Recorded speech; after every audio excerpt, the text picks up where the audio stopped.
1, 2 dengan nama apa saja.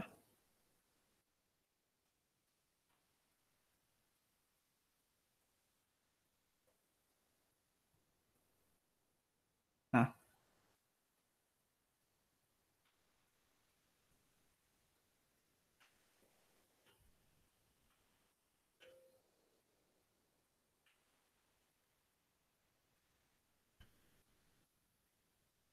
saat kita inversi, memang nanti kita akan mendapatkan hasil RMS error yang relatif lebih kecil dari sebelumnya.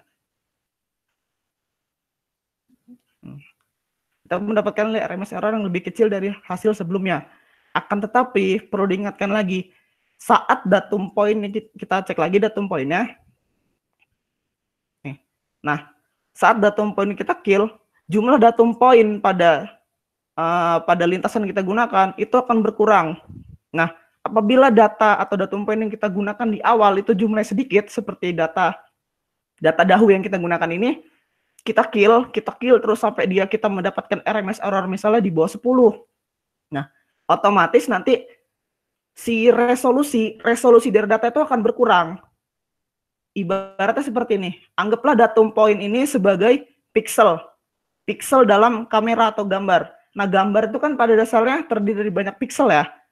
Semakin banyak pixelnya, resolusinya kan semakin bagus. Ibaratnya kayak misal 4K atau misalnya resolusi HD 4K. Itu dimana pixel-pixelnya itu makin banyak. Sama juga kayak data resistivitas atau data datum point yang kita punya. Saat kita melakukan killing pada datum point yang kita anggap tidak sesuai, itu ibarat bahasa kasarnya membabi buta lah. Kita nggak pakai kaidah. Jadi cuman kira-kira misfitnya ini salah nih, harus di-kill. Misalnya ini di-kill. Ini di-kill lagi. Ini di-kill juga. Ini di-kill juga. Tapi kita nggak mempertimbangkan jumlah datum poinnya. Kita justru akan membuat data kita itu tidak sesuai dengan kondisi real. Seperti itu. Jadi perlu diingat lagi, pada saat kita melakukan kill pada datum point ini, kita juga harus melihat jumlah datum point keseluruhannya atau total datum point keseluruhan dari data yang kita punya. Kalau misalnya terlalu sedikit, habis itu kita paksa terus sampai misfitnya kecil sampai di bawah 10 seperti itu resikonya adalah memang kita mendapatkan nilai RMS error yang kecil. Tetapi bentuk atau kondisi bawah permukaan yang kita dapatkan bisa jadi berubah. Kenapa bisa berubah? Karena bisa jadi si datum point yang ternyata itu nilainya tidak rasional atau berbeda dengan kebanyakan datum point pada satu garis datum yang sama, itu bisa jadi merupakan suatu anomali yang justru harus kita interpretasikan kenapa. Jadi itulah tadi alasan kenapa di awal saya sebutkan kalau misalnya RMS error itu tidak terlalu berpengaruh atau bisa tidak terlalu berpengaruh besar terhadap baik buruknya suatu data, di mana RMS error itu hanya kita jadikan patokan untuk mempermudah kita dalam melakukan interpretasi. Kurang lebihnya seperti itu untuk konsep dari editing data.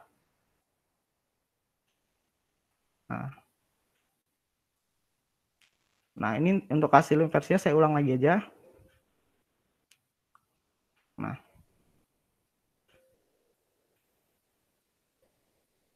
jadi intinya adalah pada saat kita mendapatkan datum point yang jumlahnya relatif lebih sedikit, lalu kita melakukan killing, atau untuk mengurangi RMS errornya supaya kita bisa mudah melakukan interpretasi, alangkah baiknya kita juga melihat bentukan dari si anomali yang kita dapatkan. Seperti itu. Kalau misalnya dia datum poinnya terlalu sedikit, habis itu RMS errornya seperti tadi nilai 24, lalu pada saat kita lakukan killing ternyata bentukan itu tidak jauh berubah, cukup lakukan sekali saja, jadi tidak perlu dilakukan berkali-kali sampai datum point itu tuh berubah secara total. Konsepnya seperti itu.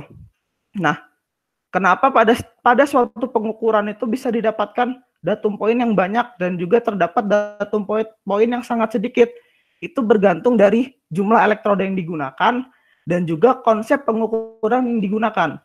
Kalau misalnya konsep pengukuran yang digunakan adalah konsep pengukuran dengan misalnya kita menggunakan konsep pengukuran sounding 2 dimensi. Nah, untuk pengukuran sounding 2 dimensi, biasanya pengukuran itu akan dilakukan secara vertikal atau cenderung terhadap kedalaman, dilakukan pada banyak titik yang berdekatan untuk mendapatkan gambaran secara lateral dan horizontal, seperti itu. Nah, di kata lain, kemungkinan besar nanti datum point yang didapatkan itu akan relatif lebih sedikit secara horizontal, tetapi lebih banyak secara vertikal, kurang lebihnya seperti itu. Nah, itu untuk bagian editing data. Lalu masuk di bagian inversi. Nah, pada software studi ini sendiri, kita dibantu oleh banyak metode inversi. Salah satunya itu ada smoothness, lalu ada combine, dan juga ada robust. Nah, untuk include smoothing, atau kita biasa menyebutnya dengan smoothness constraint. Smoothness constraint ini konsepnya adalah kita menambahkan faktor redaman, sehingga kita bisa mengabaikan nilai-nilai batas dari kontak litologi. Nah, maksudnya seperti apa? Seperti ini. Pada saat kita menggunakan inversi smoothness, kita itu akan lebih menekankan terhadap gradasi dari lapisan litologi yang akan kita temukan. Jadi kalau misalnya litologinya itu tuh pada lapisan yang cenderungnya, atau bisa seperti ini gampangnya. Untuk smoothness constraint, biasanya kita gunakan pada zona dengan lapisan batuan yang cenderung lebih heterogen, atau menunjukkan sifat-sifat di mana adanya gradasi dari perubahan nilai resistivitas, sehingga kita bisa mengabaikan nilai-nilai kontak dari masing-masing perlapisan. Nah, kita klik untuk smoothness constraint. Di sini kita tinggal memilih yes untuk apply smoothness constraint directly it on model resistivity value. Artinya kita menambahkan faktor redaman sehingga data itu menjadi lebih smooth. Kita oke. Lalu kita lakukan inversi. Square inversion. Misalnya smoothness.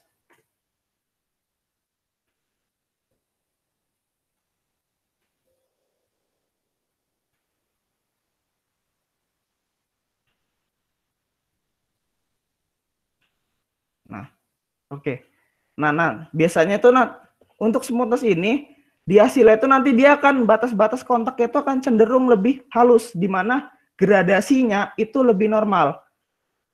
Nah, untuk di sini, untuk di bagian hasil yang dapatkan di dahu 0 ini, pada saat kita tambahkan smoothness, ternyata hasil yang dapatkan itu tidak jauh berbeda dengan si inversi awalnya. Berarti bisa kita asumsikan memang hasil inversi awal dari lintasan yang kita gunakan ini sudah ditambahkan dengan smoothness. Artinya pada saat kita menambahkan faktor redaman tambahan, itu kecenderungannya tidak mengalami perubahan yang lebih signifikan. Seperti itu. Nah, lalu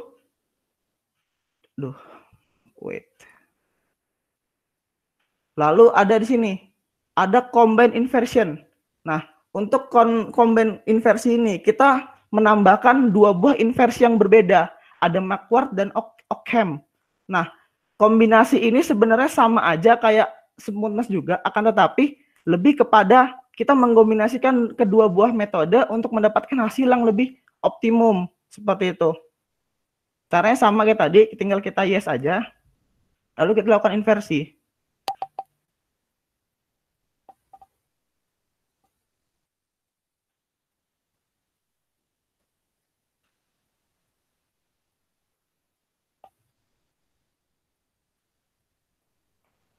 Nah, di sini bisa kita lihat pada saat kita melakukan menggunakan inversi gabungan atau mengcombine 2 inversi.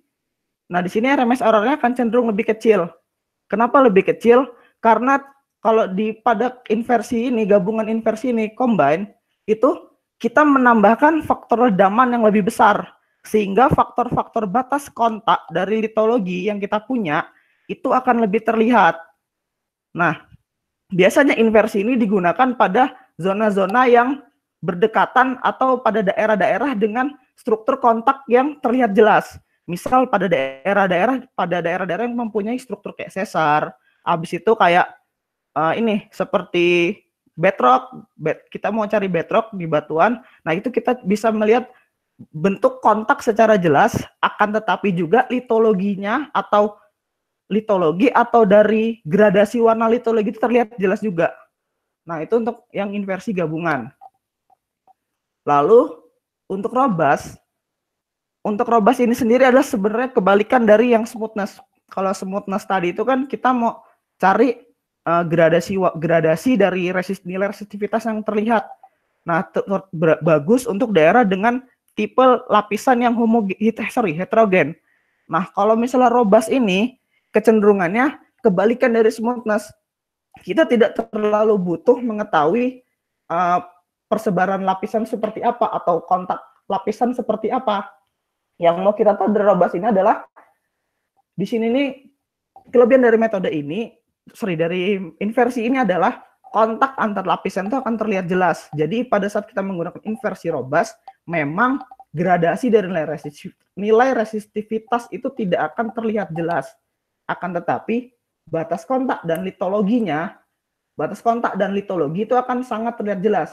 Sehingga bagus digunakan pada saat kita mau mencari kondisi seperti ada struktur, ada bedrock, tapi kita tidak tahu atau tidak perlu mengetahui persebaran nilai resistivitas seperti apa sih, kontaknya seperti apa, terus nilai resistivitas yang dominan itu seperti apa, itu tidak perlu kita ketahui. Yang ingin kita ketahui lebih kepada si kontak struktur yang ada. Yang kita sama kita tadi dilakukan inversi.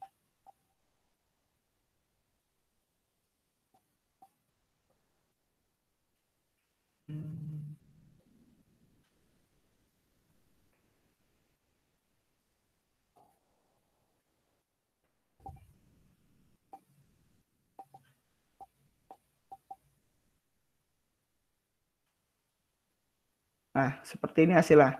Nah, bisa kita lihat jauh berbeda saat kita menggunakan smoothness constraint, combine constraint maupun robust. Kalau bisa kita lihat di sini untuk robust, di sini kontak antar nilai resistivitas itu sangat terlihat jelas. Di mana di sini terdapat kontak, ibarat kontaknya di sini bisa dibilang sebagai perbedaan nilai resistivitas yang sangat signifikan. Nah, kontak nilai resistivitas yang sangat signifikan ini bisa kita sebut sebagai kontak nilai resistivitas. Nah, di mana di sini kalau misalnya tadi pada smoothness kita bisa melihat adanya gradasi nilai resistivitas ya. Di mana nilai-nilai atau warna-warna itu terlihat sangat kontras atau bergradasi, tapi pada saat kita menggunakan robust, kecenderungannya di sini adalah nilainya itu lebih stabil atau pada nilai resistivitas yang cenderung homogen seperti itu. Nah, biasanya di sini akan memudahkan kita pada saat kita misalnya mau mencari kontak struktur atau kita mau mencari sesuatu yang sifatnya itu struktur seperti itu. Itu untuk inversi robust constraint. Nah, ketiga metode inversi ini masing-masing mempunyai kelebihan dan kekurangan. Nah, kelebihan dan kekurangan masing-masing inversi ini lebih ditujukan kepada hal apa yang ingin kita cari pada saat kita melakukan pengukuran. Kalau memang di awal kita ingin mencari struktur, habis itu struktur tersebut kita juga pengen tahu litologinya seperti apa, kondisi struktur itu seperti apa, apakah struktur itu dikontrol oleh banyak litologi atau tidak. Nah, kita bisa menggunakan ini tadi. Kalau kondisi seperti itu, kita bisa menggunakan combine inversion. Itu lebih mudah, kita bisa melihat adanya struktur, juga bisa melihat adanya nilai persebaran resistivitas pada bawah permukaan. Akan tetapi kalau misalnya kita cenderung lebih sulit, sepertinya sulit nih kalau misalnya ngelihatnya cuman pakai combine. Nah, kita bisa menggunakan gabungan. Jadi pertama kita lakukan inversi dengan smoothness constraint untuk melihat persebaran litologinya seperti apa. Lalu kita juga lakukan inversi robust untuk melihat struktur yang ada di sana itu seperti apa. Jadi hasil dari data smoothness dan data robust itu kita kombinasikan sehingga kita bisa mendapatkan gambaran yang lebih optimum. Nah, itu untuk metode inversi, kurang lebihnya seperti itu. Nah, ini untuk yang dahulu tadi. Nah, kurang lebih seperti itu. Nah, sekarang saya akan mencoba melakukan pengolahan pada data yang lebih relevan. Kita buka data Parai. Kita buka data Parai. Kenapa data Parai ini lebih relevan? Karena data Parai ini jumlah datum poinnya itu lebih banyak, sehingga kita bisa melakukan latihan terhadap killing dan juga terhadap datum poin yang kira-kira sekiranya bisa kita hilangkan supaya mendapatkan nilai RMS error yang lebih optimum. Oke. Kita gunakan data Parai. 8.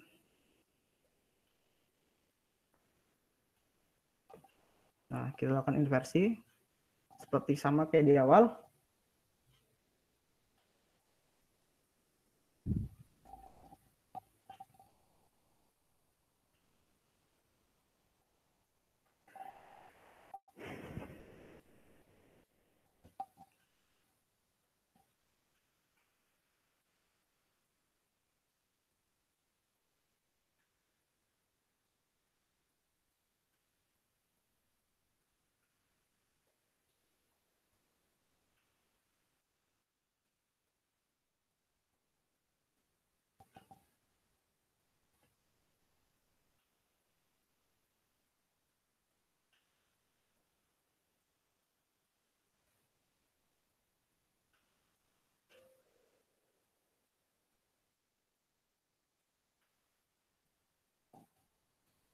Nah, untuk data yang kedua ini, data yang lebih banyak.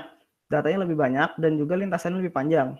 Nah, kalau misalnya kita mempunyai jumlah data yang banyak seperti ini, lalu kita mendapatkan RMS error yang nilainya tidak terlalu besar dan juga tidak terlalu kecil, 28. Konsepnya sama seperti yang kita lakukan di pengolahan awal.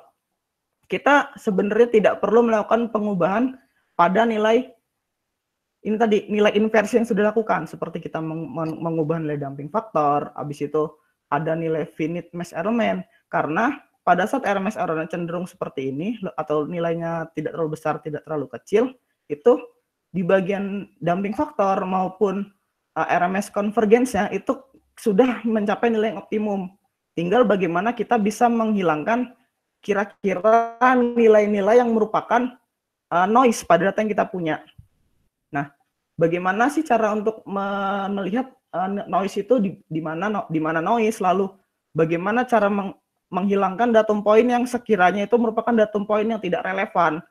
Itu sebenarnya ada banyak cara. Cara pertama adalah kita itu tuh melihat kondisi geologi di permukaan. Kalau di kondisi geologi di permukaan itu mendukung, semisal di atas itu kita bisa menemukan batuan beku. Nah, biasanya batuan beku itu kan mempunyai nilai resistivitas yang besar, kurang lebihnya. Pada fresh igneous rock itu nilai resistivitasnya besar, chargeabilitasnya juga besar. Nah, biasanya itu kita bisa melihat adanya kondisi bawah permukaan atau dari gambaran si nilai hasil inversi yang kita gunakan itu ada sedikit gambaran yang menunjukkan kalau ternyata di permukaan itu memang ditemukan batuan beku, misal nilai resistivitas cenderung besar. Apabila di situ nilainya tidak relevan atau pada saat kita lihat, misal di sini kan cenderungannya tinggi ya, kecenderungannya tinggi. Lalu ternyata di atasnya ini ditemukan batuan beku. Di sini ada batuan beku misal. Oh, ternyata benar di sini kemungkinan memang masih adanya kelanjutan dari batuan beku yang tersingkap di atas permukaan, seperti itu. Itu yang pertama. Yang kedua adalah untuk menentukan apakah itu noise atau tidak data yang kita punya dengan melihat nilai datum poin pada masing-masing titik. Jadi titik-titik putih ini merupakan datum poin yang kita punya. Masing-masing datum poin mempunyai nilai resistivitas. Nah, pada saat satu titik nilai ini mempunyai nilai yang berbeda dengan datum poin di sekelilingnya, atau misalnya kalau bahasa Indonesia jomplang, kalau nilainya jomplang itu atau berbeda sendiri lah, ibaratnya berbeda sangat jauh. Nah, itu bisa kita sebut dia sebagai noise. Nah, di sini bisa kita lihat seperti misal di sini. Di sini nilainya cenderung lebih rendah. Akan tetapi di sampingnya mengalami gradasi. Gradasi nilai di mana dari rendah mulai naik. Nah, kemungkinannya di sini adalah kemungkinan di sini noise. bisa jadi di sini noise. Kenapa bisa dibilang di sini noise? Karena di sekelilingnya ternyata tidak ada nilai dengan nilai resistivitas yang cenderung lebih kecil. Nah, di sini bisa kita sebut sebagai noise karena dia cenderung lebih kecil. Ini juga. Nah, dengan melihat inversi di awal ini, kemudian kita lakukan seperti tadi, edit datum point. Nah, lalu kita cek di permukaan tadi, ada nggak kira-kira datum point yang nilainya berubah? Oh, ternyata di sini relatif lebih turun. Nah, relatif lebih turun. Tapi di sini kita lihat lagi, kecenderungannya dia akan naik turun seperti ini. Nah, lalu di sini ada naik turun. Nah, biasanya di sini kita akan sedikit bingung. Ini yang mau dihapus yang turun atau yang naik? Nah, kita lihat pada saat kita lakukan kemenerusan atau kita ekstrapolasi lah, kita tarik garis lurus, mana yang lebih mendekati? Kalau kita lakukan penyesuaian. Oh, ternyata yang di bawah ini kalau misalnya kita hilangkan, datanya justru akan membesar ke bagian atas. Kemungkinannya dia akan mengalami perubahan yang cukup besar. Berarti supaya ini tidak berubah, yang kita hapus adalah datum point yang berada di atasnya. Seperti itu. Berarti yang kita hapus di atas. Nah, kenapa yang kita hapus yang di atas? Mudahnya seperti ini. Kalau kita hapus yang di bawah, otomatis garis ini akan naik ke atas. Nah, di sini nanti nilai resistivitasnya akan berubah, akan mengalami naik dan turun. Nah, sehingga nanti di sini seolah-olah pada saat kita sudah lakukan edit datum point, di sini kita memunculkan anomali baru. Nah, anomali baru yang muncul di sini karena proses editing kita lakukan, di sini nanti justru akan menimbulkan yang namanya ambiguitas data. Seperti itu. Jadi lebih tepatnya adalah kita lakukan penyesuaian pada datum point yang sekiranya kita hapus, datanya tidak menimbulkan ambiguitas. Nah, makanya yang kita hapus yang bagian atasnya seperti ini. Kita hapus. Lalu sama di sini. Kalau di sini kecenderungannya karena dia stabil dalam satu lintasan yang sama, dalam satu arah yang sama, berarti yang kita hapus adalah yang nilainya cukup besar. Seperti ini. Nah, lalu untuk nilai anomali yang naik turun tapi tidak terlalu tinggi, atau ibaratnya naiknya tidak terlalu tinggi, turunnya tidak terlalu tinggi seperti ini, bisa kita abaikan, bisa kita hilangkan. Kita abaikan gimana? Kita abaikan pada saat naiknya atau turunnya itu tuh masih dalam keadaan yang wajar. Wajar di sini adalah tidak terlalu tinggi dan juga tidak terlalu besar. Seperti ini, dia mengalami kenaikan nilai resistivitas pada datum point sekian. Tetapi nilainya ini masih dalam keadaan normal, di mana kanan kirinya itu masih bisa menyesuaikan. Apabila kita hapus, kemungkinan besar kita akan mengubah anomali yang ada di bawah. Nah, kalau misalnya tidak kita hapus, itu pun tidak masalah karena si jarak atau datum poin sekelilingnya itu masih bisa menyesuaikan. Berbeda dengan yang seperti ini dan seperti ini. Kalau di sini nilai resistivitasnya cenderung lebih besar, sehingga datum poin kanan dan kirinya itu tidak bisa menyesuaikan. Nah, ini kita harus kita hapus. Apabila kondisi seperti ini, boleh kita hapus atau tidak kita hapus.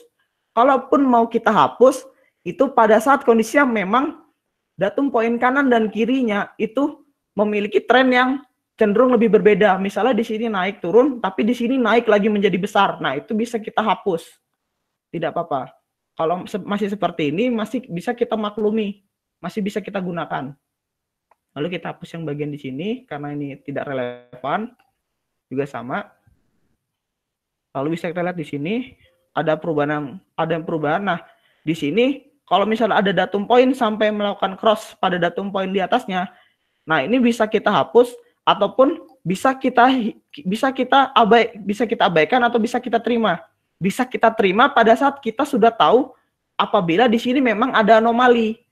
Kalau memang kita belum mengetahui ada anomali, nah anomalinya di sini bisa kita dapatkan seperti misalnya di sini sudah diketahui pada jarak datum poin sekian, pada elektroda sekian, di situ ditemukan adanya misalnya singkapan, ada misalnya intrusi kecenderungannya memang nilai resistivitasnya cenderung lebih besar.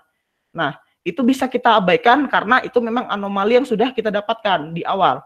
Tapi apabila kita belum mengetahui anomalinya, itu bisa kita hilangkan juga. Selama memang jumlah datum poinnya, total datum poin yang kita punya banyak, dan juga datum poinnya itu masih masuk dalam kata relevan untuk kita hilangkan.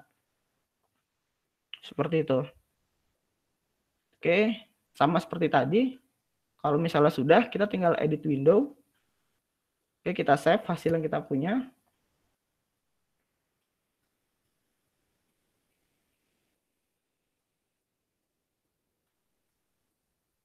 Nah, tinggal kita lakukan inversi sama seperti tadi.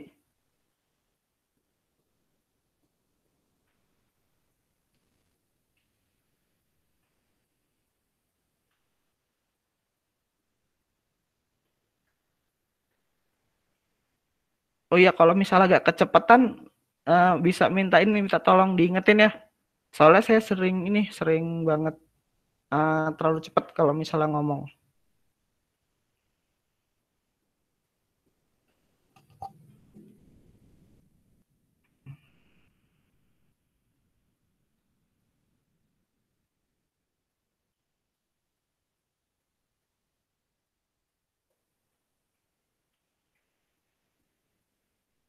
Karena kita di sini lebih kepada pengolahan ini ya, pengolahan resisitivitas.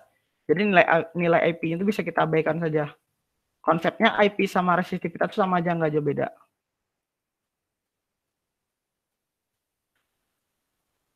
Oke, nah ini adalah hasil inversi atau hasil inversi dari data yang sudah kita lakukan editing atau kita hilangkan datum poin yang sekiranya merupakan noise. Nah, bisa kita lihat di sini mulai bisa terlihat nih adanya anomali-anomali dari bawah permukaan yang kita punya. Nah, kalau udah seperti ini, kita langsung bisa melakukan penyesuaian. Yang kita cari ini sebenarnya apa sih? Kita mau cari apa? Apakah kita mau cari prospek mineral kah? Kita mau cari struktur kah? Kita mau cari litologi kah? Nah, balik lagi ke keinginan kita di awal. Nah, kalau sudah seperti ini, misal saya ingin tahu struktur di daerah ini seperti apa sih, strukturnya seperti apa, lalu ada nggak sih kira-kira faktor-faktor mungkin kayak sesar, mungkin kayak intrusi batuan yang terjadi di daerah ini. Nah, kalau misalnya kalian ingin cari seperti itu, balik lagi, di sini kita bisa melakukan yang tadi robust inversion.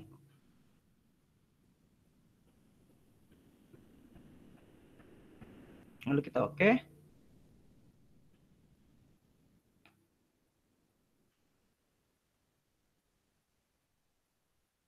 Ini kita lakukan inversi robust di sini.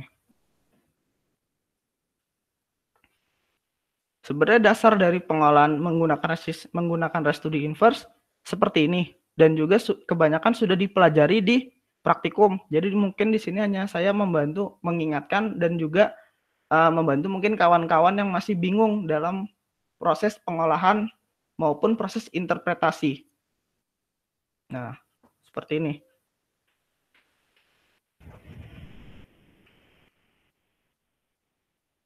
Oke, nah ini merupakan hasil inversi yang kita dapatkan. Nah, dari hasil inversi ini sebenarnya sudah selesai. Hasil pengolahannya sudah selesai. Jadi penampang yang kita dapatkan ini seperti ini.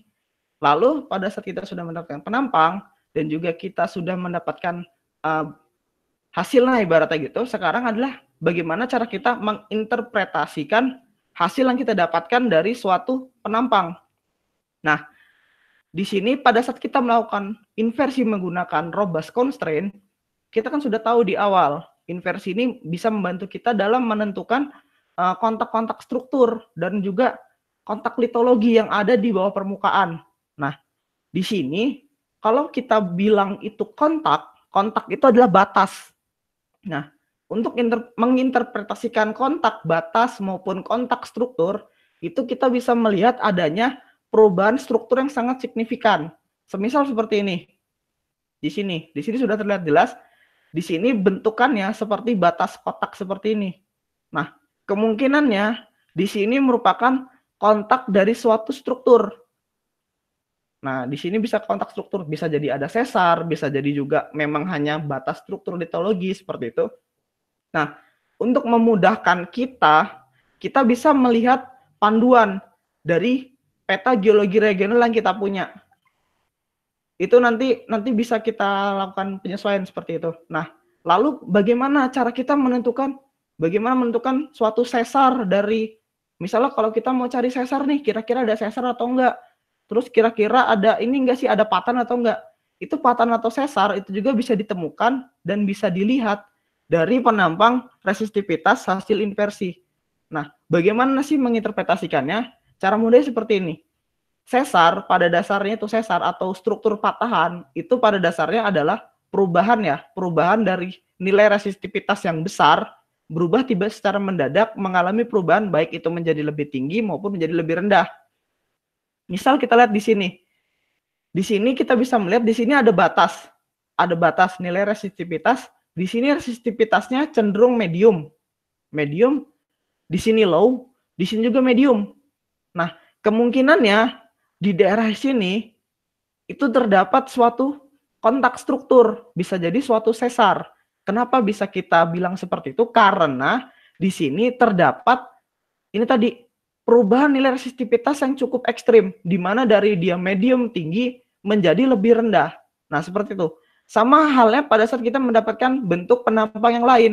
Untuk menginterpretasikan struktur, bisa kita lihat dari perubahan yang sangat signifikan. Misal dari tinggi, relatif tinggi, rendah tinggi, maupun tinggi ke sangat rendah, seperti itu. Itu untuk menginterpretasikan struktur dari data penampang. Lalu dibalikkan lagi, bagaimana kita melihat juga datanya dari data geologi yang kita punya.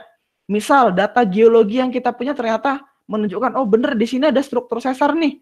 Oh berarti asumsi kita adalah benar di sini terdapat sesar.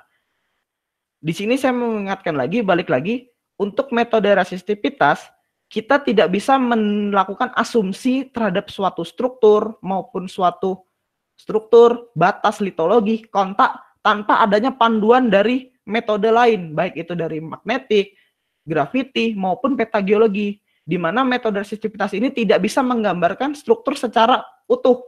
Artinya hanya asumsi, perlu adanya bantuan atau data pembanding, sehingga hasil interpretasi yang kita punya itu menjadi lebih valid, seperti itu ya. Jadi, baiknya memang untuk metode resistivitas ini biasanya disandingkan dengan metode-metode geofisika seperti magnetik, lalu grafiti, lalu ada MT atau magnetotelurik.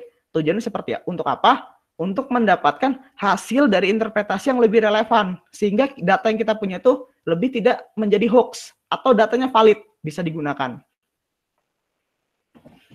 Lalu di sini bisa kita lihat, di sini ternyata ada nilai resistivitas yang cenderung lebih besar, nih membentuk seperti suatu bulatan. Nah, di sini pada kedalaman 228 atau 250 meter lah ke bawah, ternyata ada kontak membentuk seperti kotak seperti ini. Nah, kemungkinannya ini merupakan adanya suatu intrusi batuan beku, atau mungkin bisa jadi intrusi dari suatu batuan dengan resistivitas yang lebih besar. Nah, bagaimana cara kita menginterpretasikan apakah intrusi atau bukan? Balik lagi, kita bisa melihat kondisi geologi yang ada di bawah permukaan maupun menggunakan bantuan dari metode geofisika lainnya.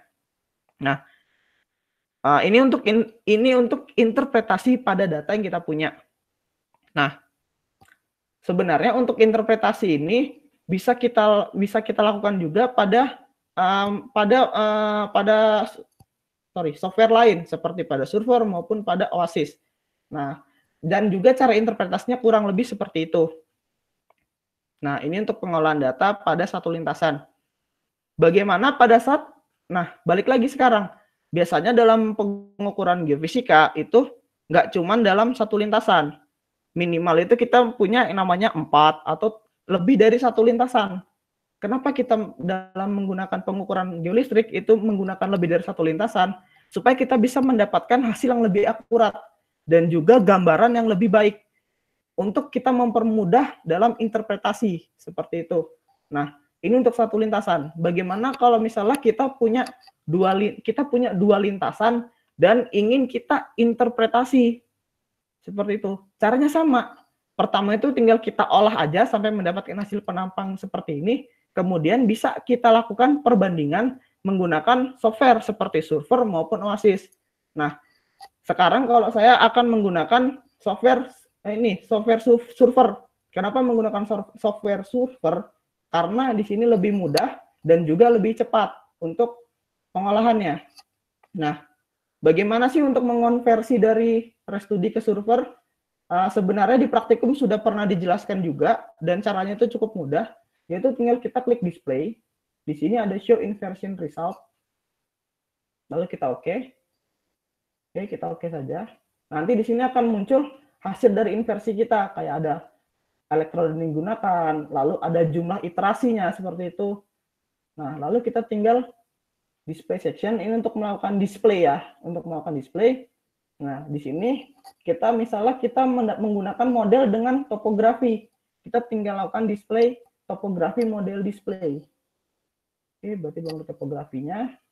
Nah, pada saat kita melakukan klik di sini, ternyata di sini tidak ada nilai topografi yang kita gunakan. Nanti di sini akan muncul message box yang bunyinya seperti ini. Artinya di sini kita belum memasukkan nilai topografi dari lintasan yang kita punya. Seperti itu. Misal nanti sudah ada nilai topografinya, di sini dia akan muncul. Dia akan muncul seperti ini. Nah, di sini ada. Oke. Seperti ada salah. Place inversion result. Oke. IP resistivity kita pilih choose resistivity aja. Data to display. Wait. Bentar, sepertinya ada salah sedikit.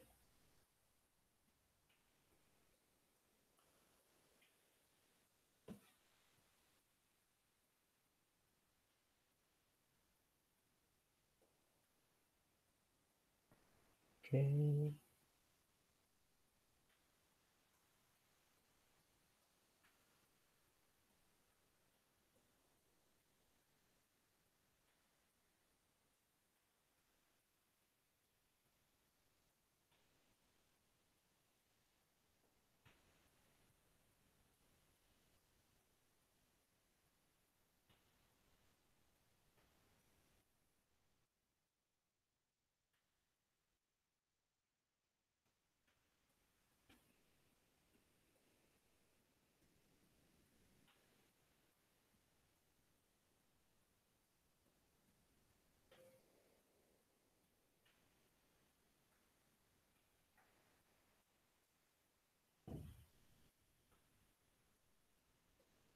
Oke. Nah, di sini tadi kalau misalnya datanya sudah ada di sini, nanti di sini muncul di sini ada nomor dari datanya, lalu ada jumlah iterasi yang kita gunakan. Di sini ada RMS error juga yang dipunya. Jadi di sini adalah panduan kita untuk memilih jumlah iterasi yang mau kita gunakan. Misal kita melakukan 5 iterasi, ternyata iterasi ketiga kita itu nilai RMS errornya lebih bagus atau lebih bisa kita gunakan. Nah, kita bisa memilih iterasi itu yang akan kita munculkan, seperti ini. Nah, lalu kita lakukan input topografi. Misalnya kalau misalnya dia udah ada nilai topografinya, di situ nanti akan muncul comment bar seperti ini. Di sini kita bisa memilih dari misalnya kita punya 5 iterasi nih. Si softwarenya udah tahu kita sudah melakukan 5 kali iterasi. Nah, di sini kita bisa memilih iterasi keberapa yang mau kita gunakan. Nah, iterasi yang digunakan adalah iterasi yang optimum yang sekiranya mau kita gunakan yang lebih baik lah. Nah, di sini bisa kita pilih 5. Misal kita mau 4, kita juga bisa pakai 4. Kita mau pakai 3, bisa juga pakai 3. Nah, di sini adalah yang ditekankan adalah kita menggunakan jumlah iterasi yang memang nilai RMS error itu cenderung lebih optimum atau bisa kita pertanggungjawabkan. Kalau di sini tadi kan 5, berarti kita gunakan 5. Nah, di sini kita memilih bisa ada linear contour interval, ada logarithmic contour interval, use define linear contour interval, lalu define logarithmic contour interval, define contour, dan contour value. Nah, comment bar di sini apa sih fungsinya? Di sini adalah fungsinya untuk memunculkan si skala bar atau warna-warna dari nilai resistivitas yang kita punya. Kalau nilainya itu linear kontur interval, nanti kontur atau nilai gradasi warna yang digunakan itu lebih linear. Jadi nilainya itu tuh kalau misalnya besar cukup besar, kalau misalnya kecil ya relatif lebih kecil. Kalau logaritmik di sini adalah kita melakukan ibaratnya scaling warnanya itu secara logaritmik.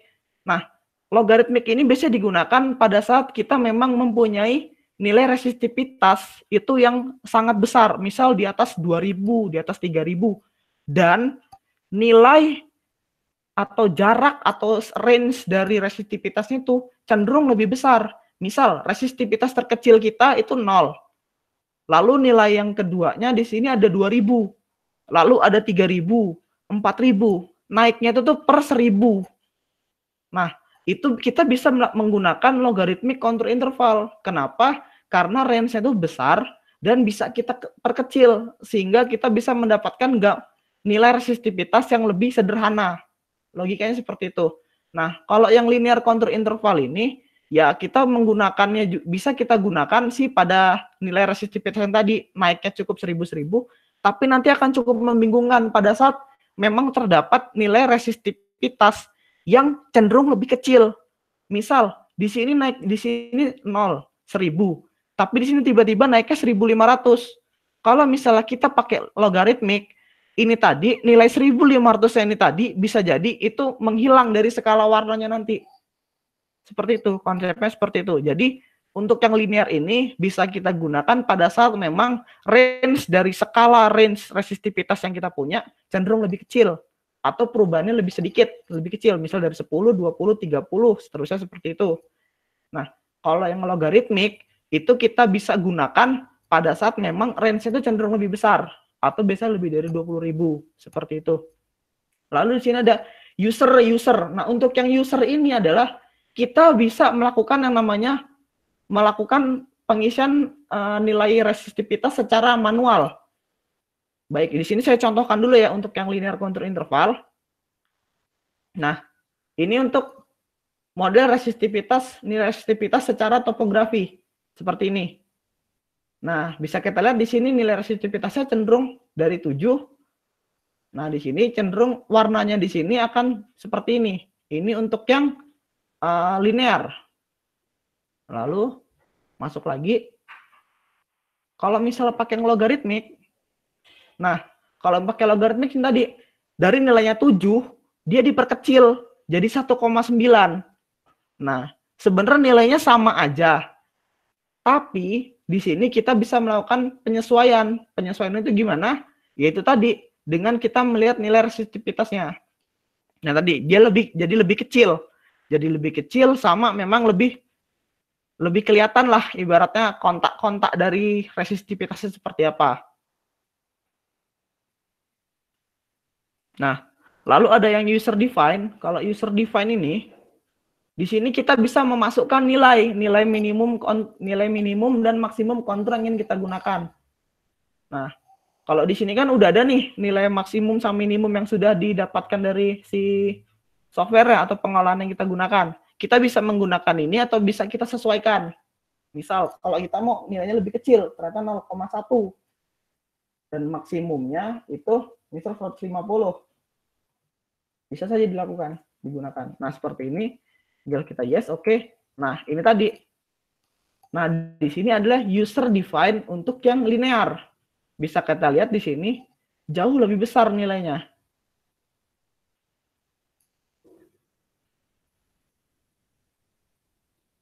Nah, di sini kita di sini user define logarithmic contour interval. Nah, kalau yang logarithmic ini sama aja kayak yang sebelumnya. Cuma di sini adalah kita melihat berapa faktor yang kita gunakan. Jadi si skala warnanya itu tuh mau kita lakukan pencacahan secara logaritma itu tuh di berapa aja. Bisa di 1,19 atau paling besarnya 1,78. Nah, atau 4 kontur per kotak, ibaratnya seperti itu. Karena sini kita coba-coba aja, kita pakai 1,41. Nah, ini nggak usah kita ganti, nggak apa-apa. Seperti ini. Nah, Di sini bisa kita lihat hasilnya cukup berbeda. Lalu di sini nah ada user defined control interval. Kalau user defined control interval ini kita benar-benar mengubahnya atau membuat skala warnanya ini nih sesuai dengan keinginan kita. Akan tetapi disesuaikan dengan nilai minimum dan maksimum dari resistivitas yang kita punya. Nah, kalau misalnya untuk yang ini, untuk yang user control interval ini, untuk maksimum minimumnya kita bisa pakai yang sama di sini. Misalnya kita buat 1,67, misal. Tertingginya, untuk tertingginya ini, untuk tertinggi dan terendah pada di sini, itu kita bisa sesuaikan. Sesuaikannya gimana? Misal, minimum ini bisa kita ubah jadi 0, tidak masalah. Karena nilai minimum dari resistitivitas itu 0, bisa kita buat jadi 0. Lebih bagusnya seperti itu.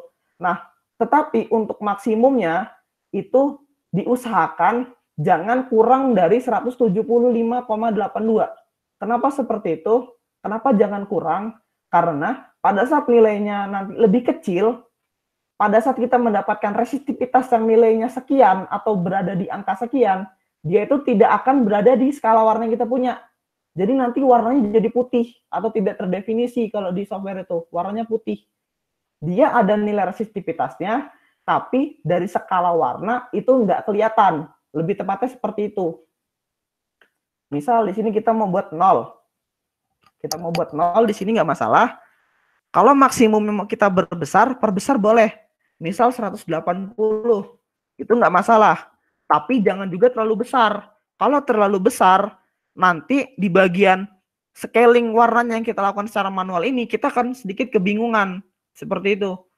Bagusnya adalah kita buat dia menjadi lebih genap. Genap di sini adalah kita buat dari 180 atau 176. Itu tergantung dari kalian sih. Kalau misalnya mau buat 200 juga nggak masalah. Yang penting jaraknya nggak terlalu besar. Nggak nyampe lebih dari 100. Seperti itu. Nah, ini paling kecilnya sekian, paling besarnya sekian. Nah, untuk skala warnanya di sini adalah untuk warna, skala warna di sini dibagi menjadi 16 box kotak. Di mana maksimum dan minimumnya sudah kita tentukan terlebih dahulu. Nah, untuk mengisi di awal di sini, biasanya kalau saya pribadi di sini, saya mengisi di kotak ke-9 terlebih dahulu. Nah, untuk warna ini sendiri sebenarnya tergantung selera kawan-kawan aja. Kalau misalnya kawan-kawan memang punya cara yang lebih gampang, bisa dipakai seperti itu. Nah, caranya itu sama aja. Kalau di tengah-tengah itu saya biasanya menggunakan nilai yang kira-kira relevan di tengah. Dari 0 sampai 180, berarti seharusnya di tengah-tengahnya ini adalah nilainya, kalau saya sih dapatnya 80. Itu kalau saya, 80. Lalu di bawahnya di sini, saya akan buat dia naik 10, 90. Lalu di sini, karena di sini 80, 90. Nah, di sini kan mulai mendekati 80. Nah, di sini saya sesuaikan. Misal di sini 80, 90. Biasanya saya di sini akan saya naikkan jadi 110. Nah, kenapa saya naikkan 110? Karena di sini saya melihat tadi di warna awalnya di situ tadi, dia terdapat nilai kontak resistivitas yang bentuknya itu kayak intrusi. Berarti seharusnya nilai resistivitasnya cenderung lebih besar dong. Oke, berarti di sini saya buat 110. Bebas kalau kawan-kawan mau ngisi di sini 100, toh nggak masalah. Itu terserah kawan-kawan aja. Itu balik lagi ke selera kalian mau kayak mana. Terus isi lagi di sini, berarti sini saya diisi 140. Saya isi di sini 170. Itu kalau saya. Terus di sini saya isi 100. Balik lagi. Nah, ngisi lagi ke bawah. Nah, ke bawahnya ini biasanya saya kalau ke bawahnya dari 9, saya cari lagi ke tengahnya di sini. Tengah-tengahnya di mana? Dari 9 sampai 0. Berarti di 5. Berarti di 5 saya isi 40. Kalau saya, ini saya pribadi ya, balik lagi ini saya pribadi. Jadi ini enggak apa ya, ibaratnya tergantung kalian lah kalau kalian mau ngisinya gimana. Kalau misalnya kalian punya cara yang lebih baik kayak mana, ya itu sah saja, itu nggak masalah. Kalau saya pribadi seperti ini. Konsepnya seperti ini pokoknya. Untuk yang enter control value ini, user value ibaratnya, user value interval ini adalah selera kita. Kita menyesuaikan keinginan kita untuk mendapatkan nilai resistivitas yang kita mau seperti apa. Konsepnya seperti itu, kurang lebihnya. Nah, sekarang yang terakhir itu, nah di sini adalah read contour value from file. Nah, kalau untuk yang read contour ini biasanya digunakan pada saat kita udah punya skala warna yang kita punya atau skala warna yang kita inginkan, seperti itu.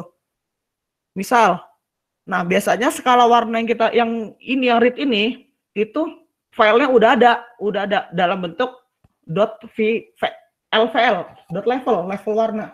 Nah biasanya ini udah dipunya kalau misalnya kita udah melakukan pengolahan di software lain atau kita sudah punya data pembanding lah ibarat kayak gitu untuk lebih mudahnya. Tinggal kita oke. Nanti di sini kita tinggal milih level warnanya gimana. Karena kita nggak punya, jadi kita nggak punya warna contour file yang kita mau seperti itu.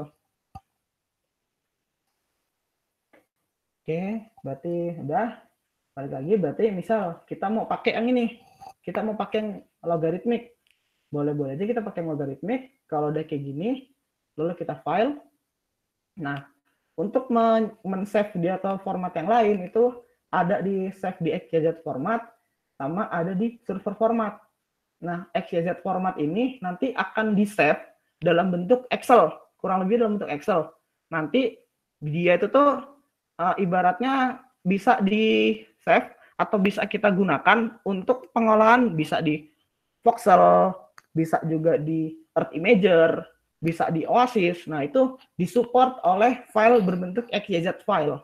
Seperti itu. Jadi dari REST-nya sendiri udah ada supportnya gitu untuk pengolahan di Voxel atau di pengolahan di software-software yang memang bisa kita gunakan selain REST-2. Misal untuk pengolahan 3D maupun pengolahan yang lebih sifatnya ke banyak file seperti itu. Lalu ada save data dalam bentuk server. Nah, kalau server ini tahu ya, kita save dalam bentuk server. Tinggal kita save. Nah, di sini kita tinggal milih. Nah, di sini kita bisa milih ada nilai resistivitas yang kita gunakan. Mau di-save dalam bentuknya dia direct atau dalam bentuk logaritmik. Seperti itu. Nah, kalau di sini tadi kan kita pakai logaritmik nih. Yaudah kita save-nya dalam bentuk logaritmik resistivity value. Lalu, nah server ini ada yang untuk blank out area. Jadi, kalau di server itu kan biasanya kita dapat ada data yang bentuknya kotak full. Nanti saya contohkan. Nah, kita save sekarang kita save dalam base map overlay method. Jadi, kalau kita digunakan base map ini nanti hasilnya itu nah, kalau kita menggunakan base map, nanti di server itu cenderungnya kita akan mendapatkan penampang yang seperti ini atau seperti bentuk kapal, lah ibarat bahasa kasarnya. Nah, kalau misalnya kita save dalam bentuk yang tadi, dalam bentuk base map. Kalau dalam blank function, biasanya dalam bentuk blank function ini nanti full, datanya full, biasanya seperti itu. Nah, di sini kita save. Nah, selanjutnya di sini bisa kita pilih tipe dari model yang mau kita save. Ada model resistivity, ada resistivity per topografi, ada juga IP-nya. Karena di sini kita tadi resistivity per topografi, kita save. Resistivity per topografi. Resistivity juga kalau mau di-save nggak apa-apa. Kalau nggak di-save juga nggak masalah. Tinggal kita oke. Udah deh, nanti dia muncul seperti ini. Nanti dia muncul, berarti dia udah ke-save di file yang kita mau tadi, file yang kita mau, atau di file kita menyimpannya di mana. Itu tuh pengolahannya. Oke. Nah, sekarang kalau misalnya kita tadi ya, misalnya kita punya dua data nih, mau kita interpretasi, kayak mana caranya. Nah, balik lagi, kita open, kita exit yang tadi, kita olah lintasan selanjutnya.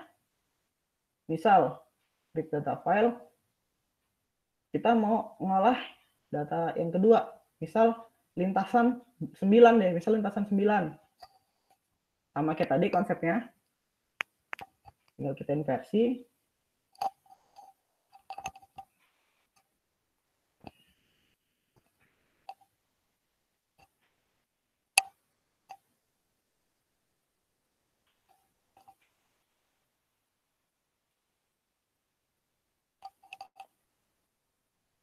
Nah, pengolahan seperti ini ya. Oke. Mungkin karena pengolahan agak sedikit lama, saya percepat aja. Mungkin saya percepat sedikit. Kita pakai server.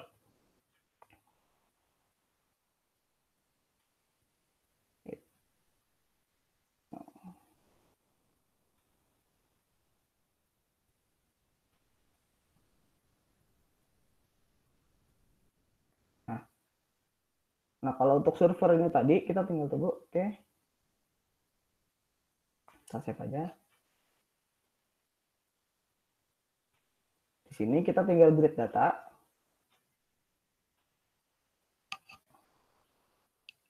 Nah, kita grid data tadi, data yang kita mau, data yang kita olah.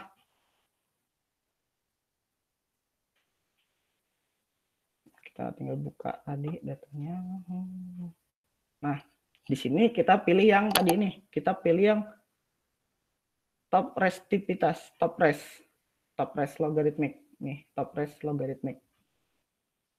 Oke.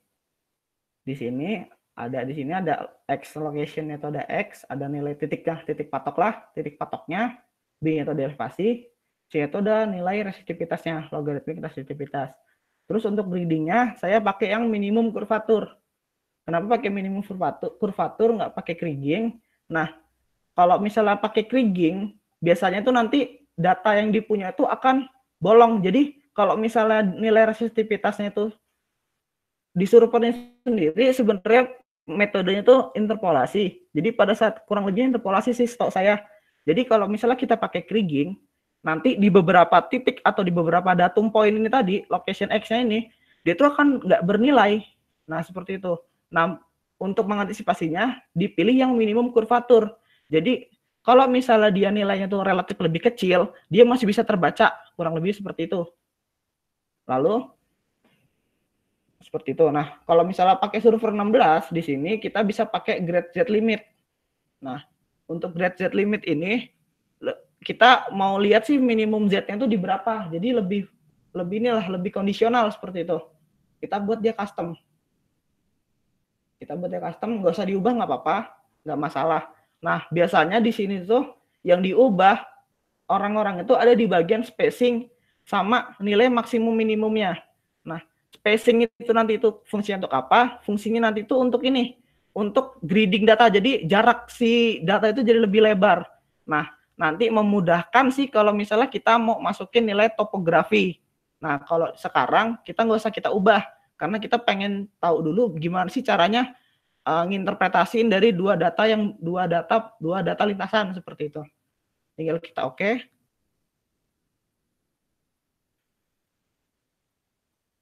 Oke. Oke deh, tinggal oke aja, kita no, nggak apa-apa. Nah, bisa pilih di sini ada kontur, new contour map. Oke, kita buat deh new contour map di sini. Oke, nah di sini nih udah dapat nih nilai kontur yang kita punya. Ini kontur untuk lintasan tadi, lintasan 8 kalau nggak salah. Ya udah, di sini tinggal kita, kalau misalnya tadi kan masih belum ada warnanya nih, kita belum bisa interpretasi. Di sini kita pilih level. Terus di sini ada level metodenya, kita pilih yang di sini advance. Advance dulu, kita pilih advance, lalu kita checklist di bagian color scale. Color scale-nya, jadi kita bisa tahu nih skala warnanya kayak mana, berapa nilai warnanya berapa, ibaratnya rentan warnanya berapa. Terus di checklist di fill color. Jadi warnanya itu tuh untuk warna yang kita gunakan. Advance, kalau udah edit level. Nah, di sini kita bisa milih nih. Bisa kita milih. Di sini ada level, ada line, fill. Nah, fill ini adalah nanti yang jadi warna yang kita mau kita gunakan. Nah, kalau kayak gini, tinggal kita load data. Kenapa kita load? Pada dasarnya, si level warna yang kita punya tuh dari rest2d inverse tadi itu udah otomatis ke save juga. Nah, ke save jadi tinggal kita load aja biar kita bisa pakai ulang. Nah, di sini warnanya kita pilih yang ini, top res lock level. Level ini ke warnanya. Nah, kalau udah kayak gini, untuk lainnya tinggal kita pilih. Kita buat dia invisible. Kenapa di sini lainnya dibuat invisible? supaya lebih kelihatan jelas aja sih si kontaknya atau si gradasi warnanya. Kalau misalnya nggak kita invisible seperti ini, oke. Misal kita apply, warnanya masuk, tapi di sini masih ada garisnya. Nah, di sini nanti tuh agak sedikit merepotkan kalau misalnya mau kita identifikasi. Mau kita identifikasi kayak mana sih? Ini gimana ya? Kalau di sini ada garis, jadi ambigu ibaratnya gitu. Lebih susah. Bagi beberapa orang susah. Tapi kalau yang udah advance banget, udah paham, sih nggak usah lainnya nggak usah dihilangin, nggak apa-apa. Tapi lebih bagusnya untuk estetika aja, kerapihan, lainnya bisa kita hilangkan. Coba tinggal di oke. Oke, misal oke. Nah, di sini nih kelihatan. Nah, ini tadi hasil dari restudinya. Sekarang udah kebuka di server. Nah, ini caranya aja kalau misalnya ada yang belum tahu, tapi harusnya di praktikum udah dikasih tahu sih sama asistennya caranya gimana. Nah, ini tadi. Nah, ini penampang yang kita punya.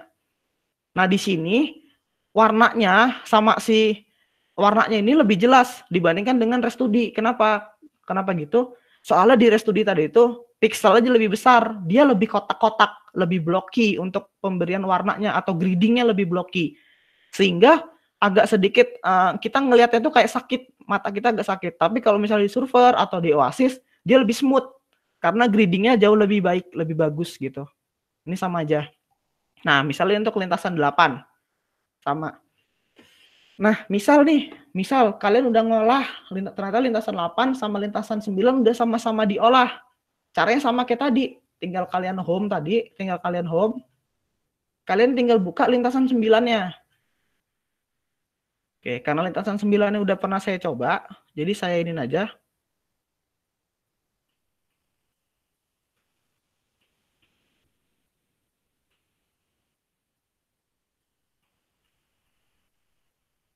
Wait ya, sebentar, agak sedikit lupa.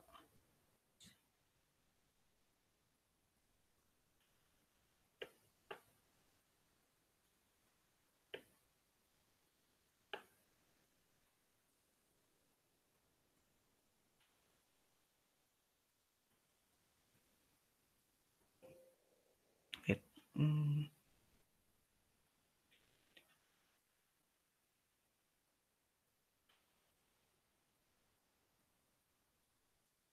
Nah, misalnya ini. Nah, misalnya line 9-nya misal sama kayak tadi. Di sini tinggal kalian pilih yang ini tadi, tinggal pilih grid limitnya, tinggal diganti. Di sini. Lalu tinggal di oke. Oke. Nah.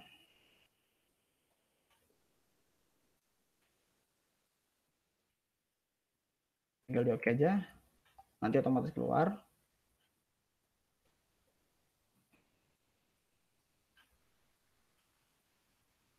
Oke, lalu sama kayak tadi, kita bisa pilih kontur. Nah, kita klik. Oke, nah ini keluar nanti dia.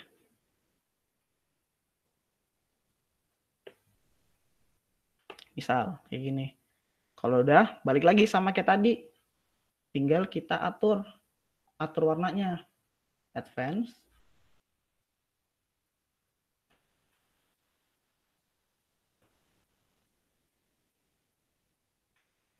Edit level. Tinggal kita load. Nah, misal gini. Oke, apply. Nih. Misal kayak gini. Misal ya. Nah, bisa ini lintasan 8. Buat yang bingung, saya kasih tanda. Di sini L8. Di sini L8. Di sini L9.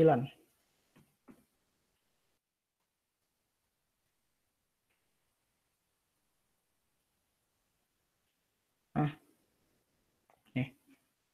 Di sini L8, di sini L9. Nah, secara logika kelihatannya dua nilai ini sama nih kelihatannya. Memang dari bentuknya, dari bentuk kontak struktur yang ada, itu sama nih kelihatannya sama. Yang membedakan apa? Yang membedakan adalah sih warnanya nih, warna dari skala yang kita punya. Yang ini tadi, yang nomor 8. Ini kecenderungannya di sini lebih rendah, tapi di sini lebih tinggi.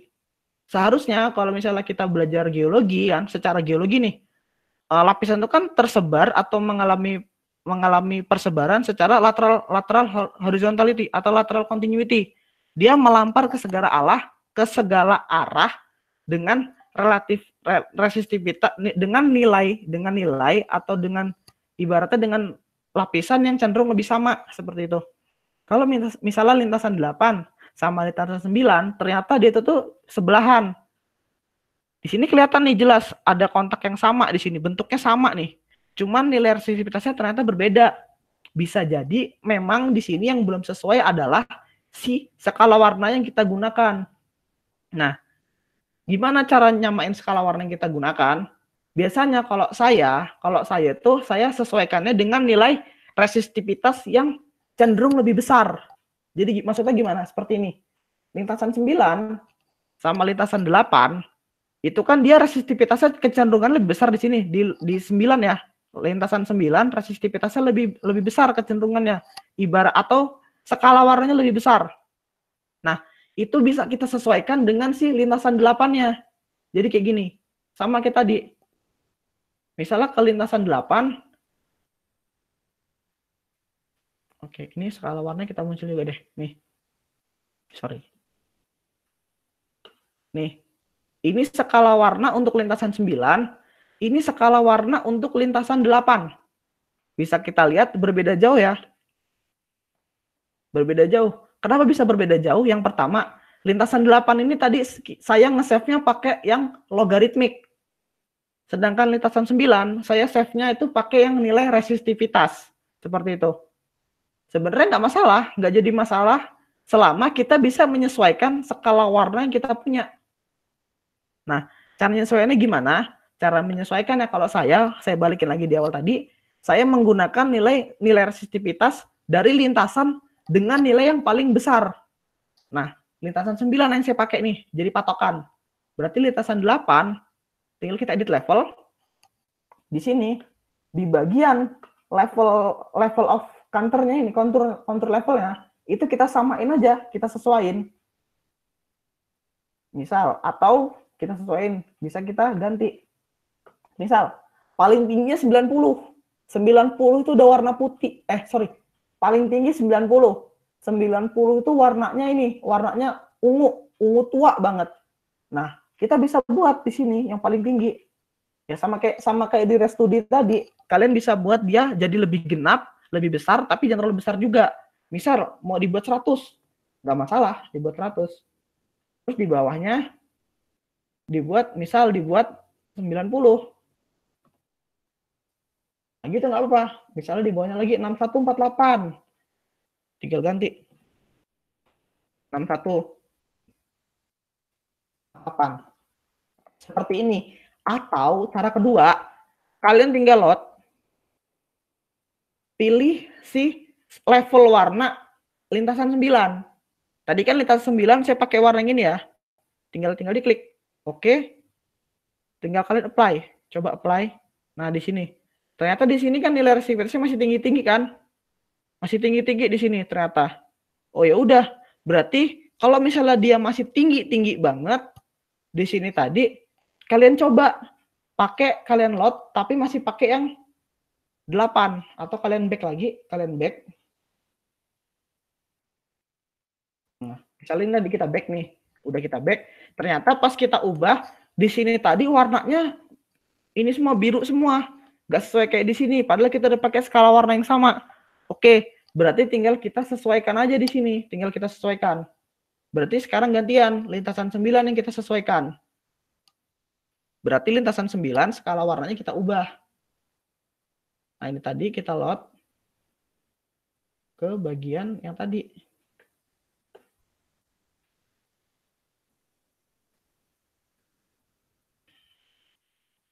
Level. Play.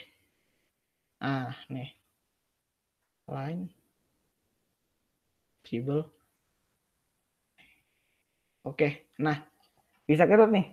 Ternyata pada saat kita sesuaikan, di sini warnanya putih semua.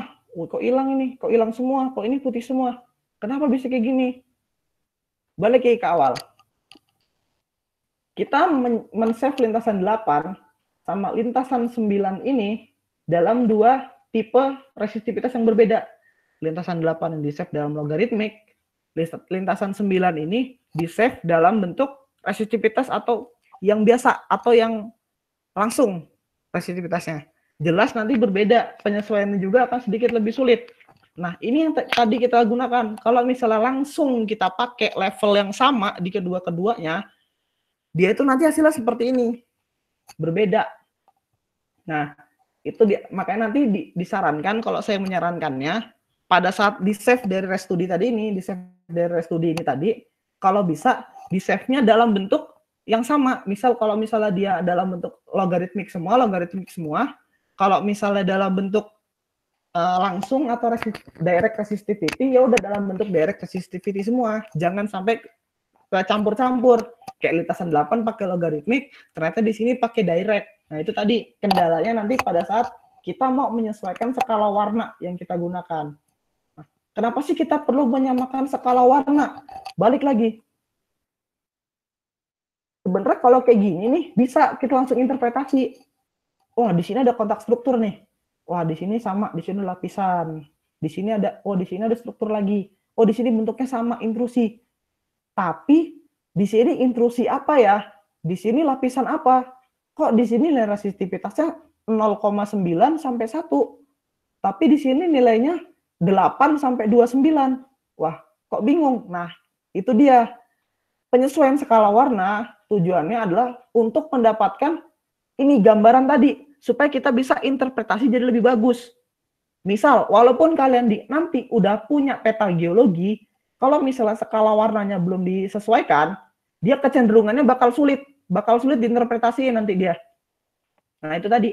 Jadi, memang harus dilakukan penyesuaian skala warna dulu. Kalau misalnya kalian punya misalnya 2 atau 6 lintasan gitu. Kalau lintasan lebih dari 1, wajib dilakukan penyesuaian skala warna.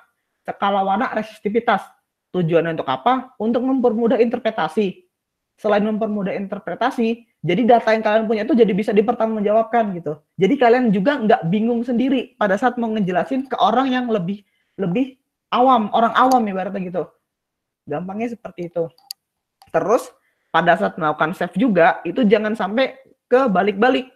Kalau misalnya di save dalam bentuk logaritmik, semuanya harus di save dalam bentuk logaritmik.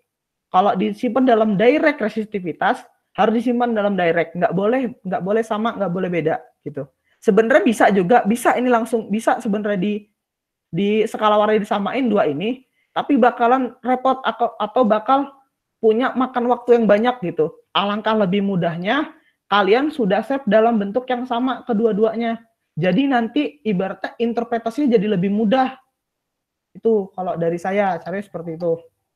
Nah, oke, berarti nah sekarang misalnya ini saya udah punya yang udah dalam bentuk yang udah di save dalam bentuk yang sama, misal gitu.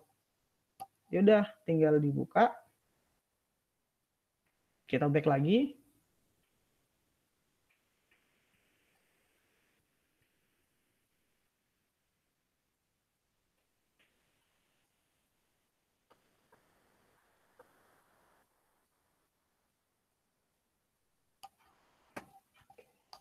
Nah, misal lintasan 8 tadi udah kita save dalam bentuk yang sama atau dalam resistivitas, nggak dalam bentuk logaritma gitu, logaritmik. Ya udah, tinggal kita lakukan penyesuaian aja.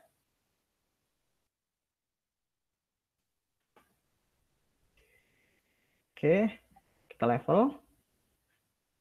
Simbol kita ubah ke advance. Edit level. Load level. Kita pakai 8. Oke. Oke, apply. Oke. Nah, nih. Nah, ini lintasan 8 tapi udah dalam bentuk yang direct resistivity. Kalau yang tadi kan dalam bentuk ini, yang sebelumnya kan dalam bentuk ini logaritmik. Misal saya ini dulu, saya save dulu.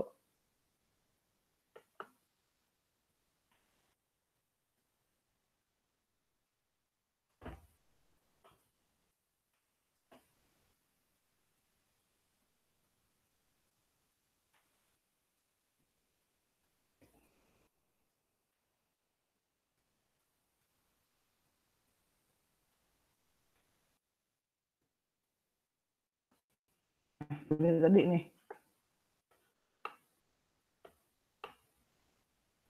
Nah, ini tadi yang dalam bentuk logaritmik.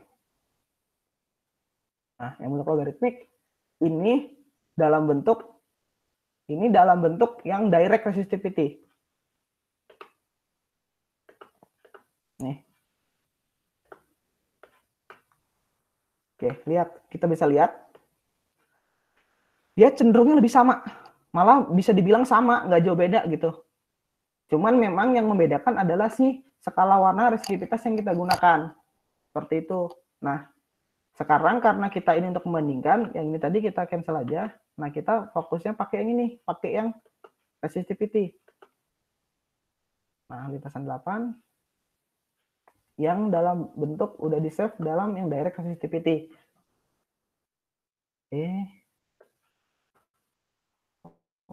Maknya color scale ini lintasan 9, lintasan 8. Oke, lintasan 8. Nih, ini color scale untuk lintasan 8. Ini color scale untuk lintasan 9. Nah, bisa kita lihat nih, dari dua lintasan ini ternyata masih kalau walaupun dalam bentuk di save dalam bentuk yang sama, dalam bentuk direct resistivity, ternyata resistivitasnya beda juga, beda-beda di sini. Paling kecil 1,8 untuk lintasan 8, terus 1,4 untuk lintasan 9. Di mana lintasan 9 ternyata resistivitasnya jauh lebih kecil daripada si lintasan 8. Atau nilai terkecil lah. Tapi nilai terbesarnya dari lintasan 8 ini lebih besar juga nih, ini lebih besar, ini cenderung lebih kecil. Tapi dia gradasi warnanya dia lebih solid. Karena jarak-jaraknya itu lebih stabil dari 2, 22, 29, 37. Kalau di sini dari 22 ke 39 ke 52 langsung ke 52, langsung ke 68, langsung ke 90,5. Anggaplah ini 90,05, ini 90,05, ini 90,06. Berarti di sini nilai di sini akan sama dengan nilai tertinggi di lintasan 9 yang ini. Seperti itu. Nah, kalau udah kayak gini, sama kayak tadi, cara menyesuaikannya gimana? Kalau saya menyesuaikannya dengan nilai resistivitas yang cenderung lebih kecil, ini, atau yang lebih besar deh, yang lebih besar, itu kita gunakan sebagai patokan. Berarti yang lebih kecil kita ubah. Edit level. Pakai sih lintasan 8 cara cepatnya. Kalau nggak perlu kita ubah, tinggal kita apply. Nih. Oke. Tinggal kita oke. Nah, ini kalau misalnya nilai skala barnya udah disamain. Ini udah disamain nih. Ini kalau dua lintasan. Kalau dua lintasan tinggal disesuaikan aja. Kalau misalnya tiga lintasan itu nggak bisa langsung dibuat kayak gini. Itu pakai rata-rata, pakai statistik. Pakai nilai rata-rata dari masing-masing lintasan. Nanti saya contohin deh. Ini contohin yang dua lintasan dulu ya. Nah, ini yang dua lintasan seperti ini nih. 1,18 udah sama nih paling tingginya, paling rendahnya juga udah sama. Nah, bisa kita lihat di sini. Nah, untuk bentuknya di sini dia lebih konsisten dan jadi lebih mudah lagi kita interpretasiinnya. Misal kalau kita mau interpretasiin dari sini, oh ini udah kelihatan banget nih. Misal strukturnya di mana sih struktur? Oh di sini ada struktur. Ada struktur nih. Wah struktur ketemu. Oke struktur ketemu. Misal ketemu struktur sini, ketemu struktur. Kita ketemu struktur kayak gini. Gitu, ketemu struktur. Nah itu, jadi dengan menyamakan skala warna ini, jadi lebih mudah nanti kita dalam hal untuk menginterpretasikan seperti itu. Ini kalau misalnya dua lintasan. Kalau misalnya tiga lintasan, sama kita buat lagi lintasan 10. Misalnya lintasan 10 udah kita ini ya, udah kita buat.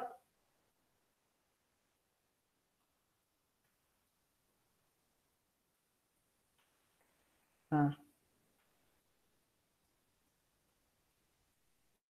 Oke, misalnya lintasan 10 nih udah ada. Sama kayak tadi, tinggal kita sesuaikan. No.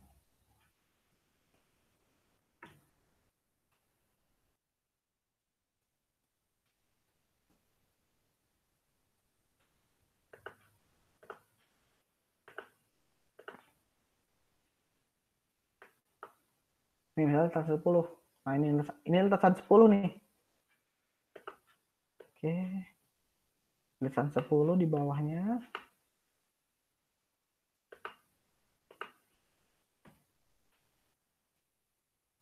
Tuh.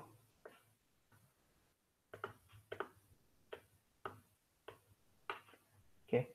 Ini skala warna lintasan 10. Saya taruh sini. Sama kayak tadi, kita pilih yang advance, speed level, masukin level si lintasan 10. Nih, level lintasan 10. Nah, jauh berbeda lagi sama sih lintasan sebelumnya. Ini dua lintasan udah disesuaikan, ini lintasan 10 belum disesuaikan. Gimana caranya? Oke, yang ini tadi lintasan 9 kita balikin ke level lintasan 9.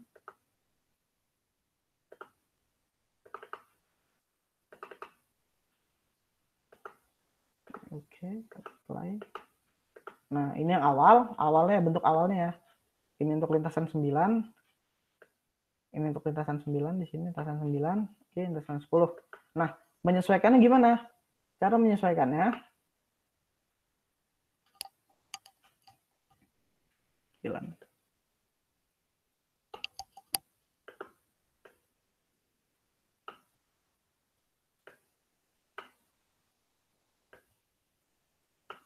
Nih, cara menyesuaikannya kayak gini.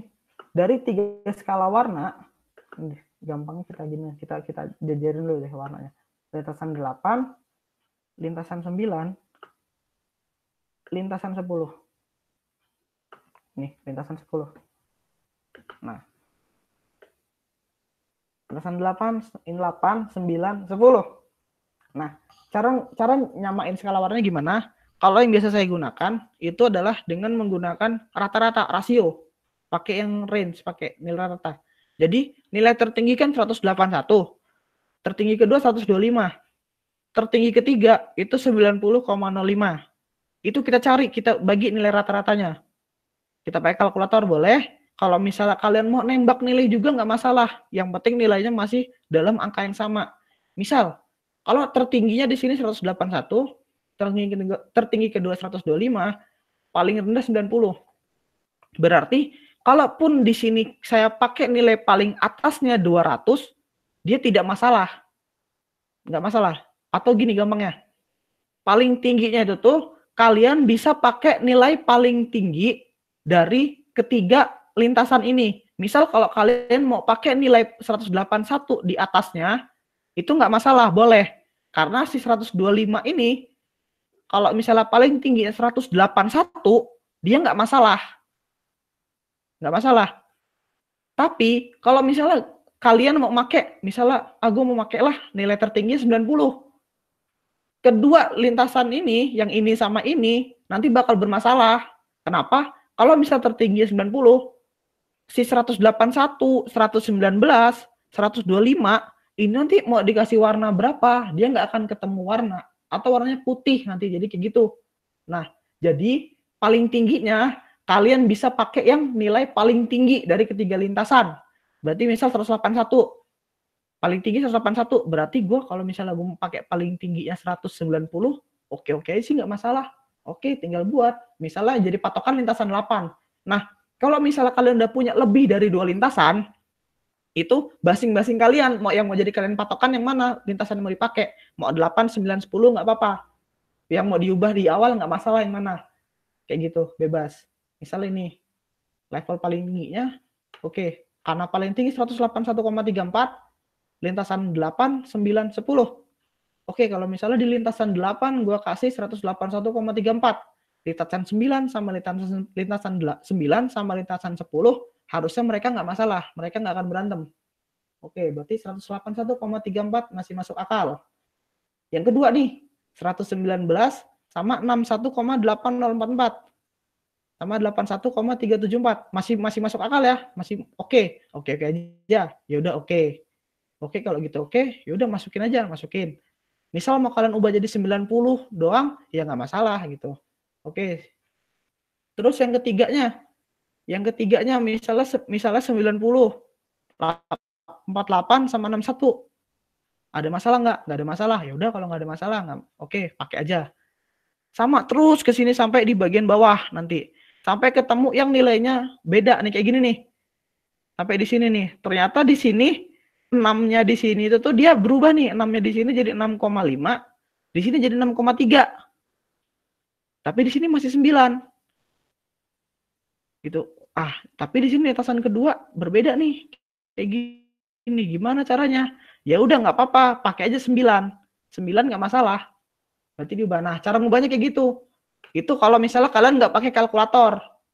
Itu plus minusnya memang lebih cepat, tapi agak sedikit kurang akurat. Yang akuratnya lagi adalah yang atasnya ini kalian tembak dengan nilai yang paling tinggi, misal 190, paling bawahnya tetap 0, dan nilai yang mengikuti di bawahnya kalian pakai nilai ini. Kalian untuk pakai kalkulator, cari nilai rata-ratanya. Pakai nilai range-nya yang ini tambah ini dibagi 3 hasilnya berapa. Itu jadi lebih akurat. Itu kalau saya sih kayak gitu. Nah, misal udah dapat nih. Misal saya udah nyari. Misal disesuaikan juga, semuanya pakai lintasan 8 aja misal. Ini misal ya. Misal skala warnanya udah disesuaikan. Misal pakai lintasan 8, misal.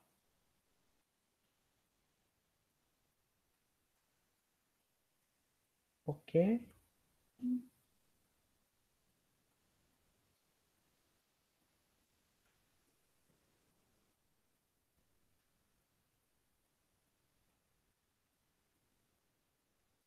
Oke, tinggal di-apply.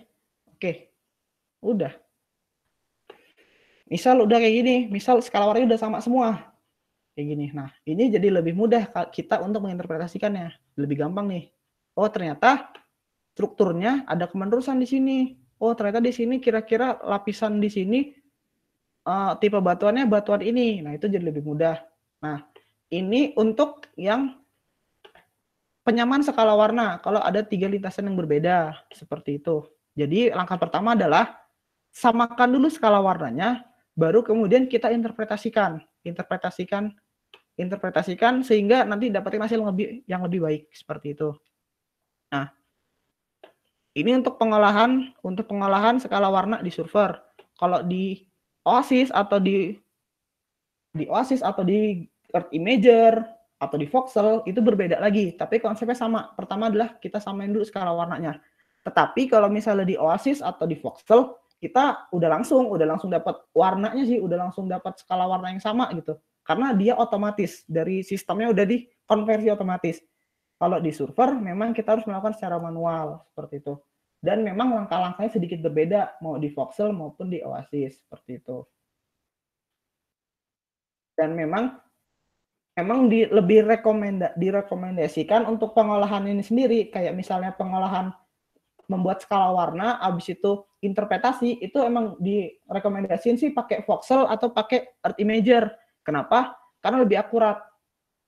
Tetapi kalau misalnya memang kalian tidak bisa atau belum disupport oleh dua software itu, kalian bisa menggunakan Solver, itu tidak masalah. Akan tetapi kalian harus mempunyai basic yang tadi, bagaimana pengolahan skala warnanya, bagaimana pengolahan interpretasinya, supaya kalian bisa mempertanggungjawabkan apa yang kalian kerjakan. Konsepnya seperti itu. Nah, konsep interpretasi seperti itu. Oke.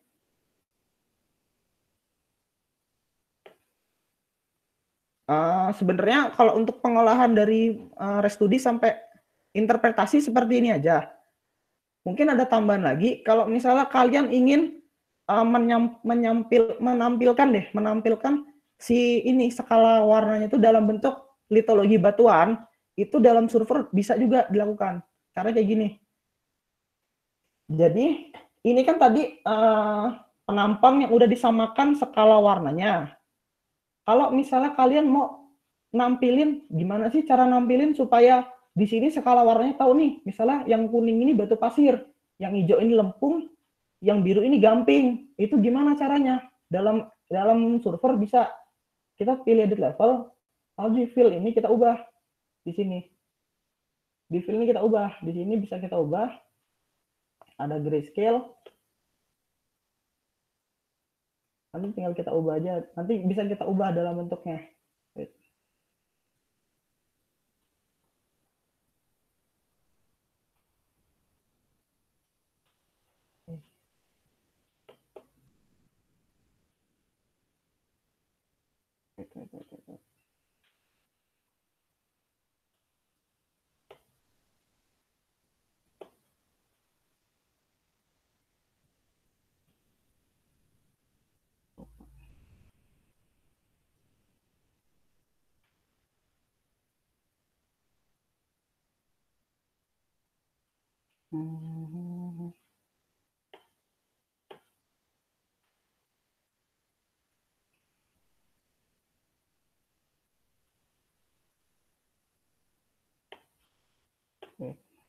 Ya, agak sedikit lupa bagaimana cara ngalihin ya.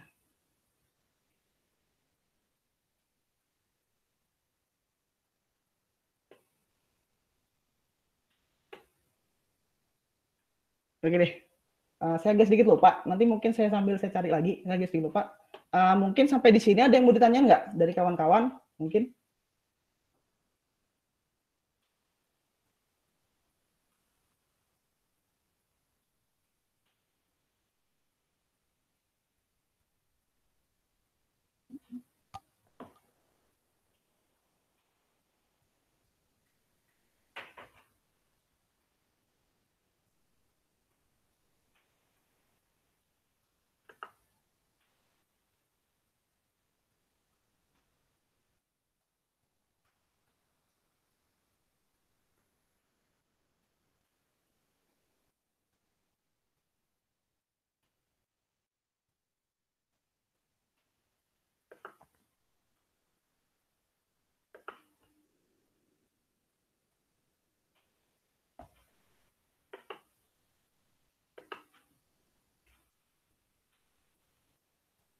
Baik, kalau mungkin tidak ada yang mau ditanyakan, mungkin dari Arviko, kawan dari Arviko mungkin ada yang mau ditambahkan kok.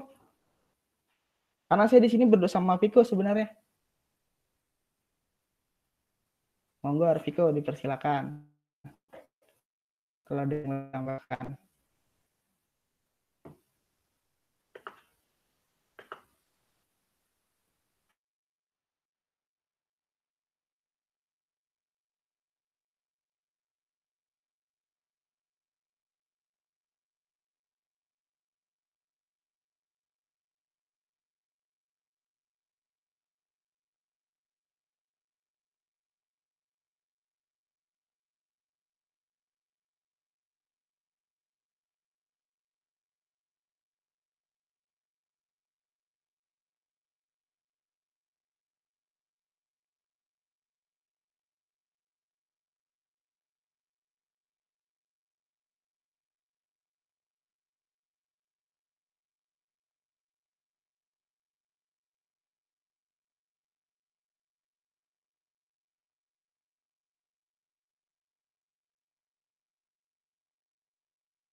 Oke, kalau misalnya nggak ada, saya balikin lagi ke Anggiat deh. Kalau gitu saya balikin ke tadi.